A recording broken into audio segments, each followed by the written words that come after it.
Soon you will be able to pay for groceries at every Whole Foods in the U.S. with just a swipe of your hand. Amazon says that the Pay by Palm technology will be at all of those stores nationwide by the end of the year. Customers just have to hover their hand over the device to pay. This method is already being used at 200 Whole Foods locations across 20 states, and you can also find it in other places, stores like Panera Bread. Two Australians who shared a vision at university are now leading the world in the race to develop brain chip technology. They say their innovation is as important as the cochlear implant. Your boss may keep track of your performance and productivity, and one Illinois lawmaker says some companies are looking to help improve that with microchips. Now he's pushing for a bill that would ban employers in Illinois from requiring employees to implant microchips in them. He says he hasn't seen any instances of this happening in Illinois, but it is in other countries. This is just an effort to make sure that as the technology continues to improve, as this debate continues down the road, just want to make sure that employees have their privacy right. They shouldn't be forced to do anything. The bill would create a process for employees who choose to have an implant. If the bill becomes law, employers who violate it could face civil penalties. A medical breakthrough. Yeah, so there's new advanced technology helping people with disabilities redefine their lives. ABC's Andrea Fujii explains. New technology is helping people with severe physical disabilities interact and do everyday things simply by thinking about them. Rodney Gorham, an ALS patient who can't use his arms or his voice, can now use Wi-Fi connected devices to control devices in his home, from picking his favorite playlist to turning on a lamp, adjusting the air conditioning, or running a robotic vacuum. Cleaning started. Even feeding his dog. Gorham is one of 10 people who've received a surgically implanted brain-computer interface device powered by artificial intelligence. The device decodes signals from his brain activity and translates them into commands. This is the first time that we've used the device with layers of AI. The NVIDIA technology takes information delivered using Apple Vision Pro, and it identifies digital devices that are in the home environment. And then the BCI lets you make choices. That BCI, or brain-computer interface, was developed by a company called Synchron, which has been conducting clinical trials.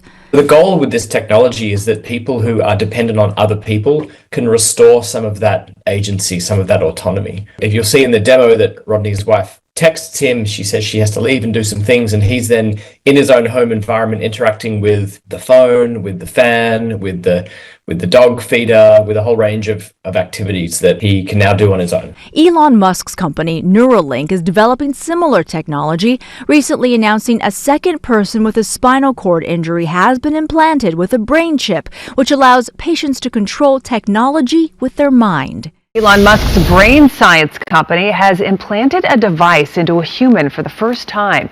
The unidentified person received a brain chip implant Sunday, and Musk says they are, quote, recovering well. U.S. Food and Drug Administration has given Neuralink clearance last year to conduct its first trial to test its implant on humans. The move is a critical milestone in the startup's ambitions to help patients with paralysis and other neurological conditions. Neuralink says the brain chip is designed to allow people to control almost any device just by thinking.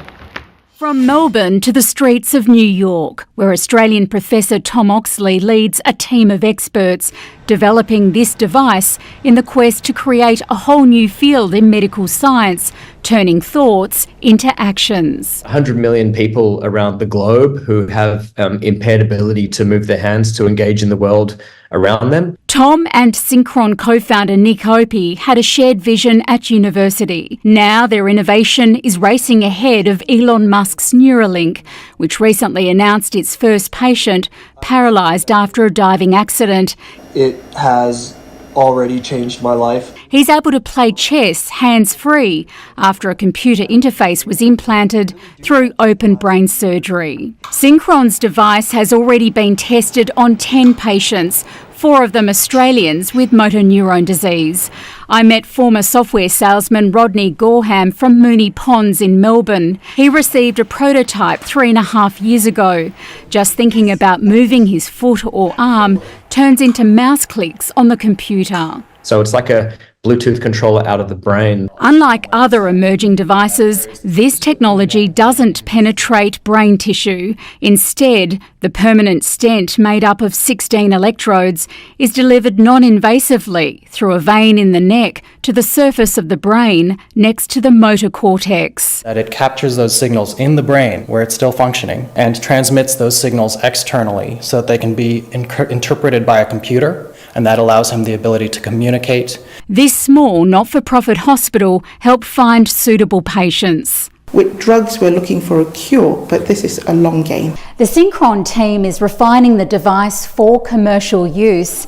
The next largest study is pivotal in securing approval from US health regulators. There are around 100 million people around the globe who have impaired ability to move their hands to engage in the world around them. We now got an infrastructure that can deliver it at scale. Listen to this. Instead of carrying your wallet in your back pocket or your purse, a tech company wants you to keep it under your skin. All right, so let's explain here. Walletmore is selling microchips implanted in your hand as an alternate payment. Could this be the future? Maybe. Once you set up your card info in the company's app, look at this, it says payments could be as easy as swiping your hand over a card reader. Right now, chips are not sold in the US. Crazy. I think arguably we're already cashless. So at the moment we're sitting about 13% of transactions done in cash.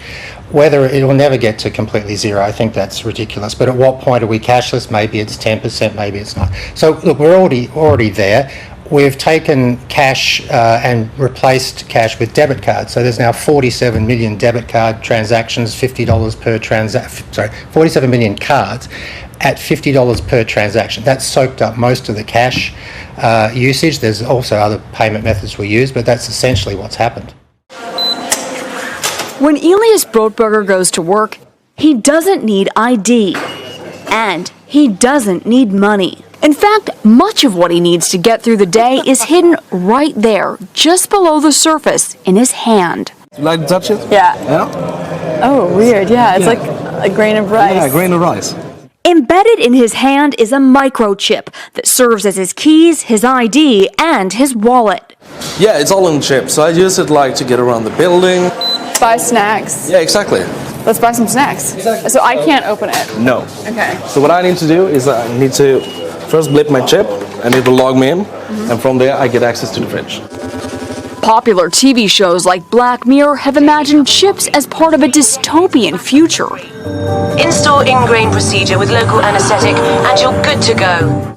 In Sweden, the microchips are already here. The microchip implants use the same technology that's in contactless credit cards, which have made cash pretty much obsolete in Sweden. No cash. At this tech fair, a chipping event for those on the cutting edge, merging their hands with this new technology. I thought it would be fun, right? The process is simple and swift. A pinch of the skin, and in a matter of seconds, the chip is inserted. The transformation is complete. As for the pain, I barely felt it. But even in this nation of early adopters, not everyone is racing to get chipped. Feel less human. I will feel like a robot. I think, it's so much more data can go into this, when it's in your body. There's no central registry tracking how many people are chipped, but biohacker Hannes Wellblad estimates between 5 and 10,000. In the future, do you think everyone is going to be chipped? I think it'll be voluntary, but I am certainly convinced that millions of people will find it very, very valuable to have a smart device under their skin. Human microchipping may be our future, but in Sweden, it's already reality.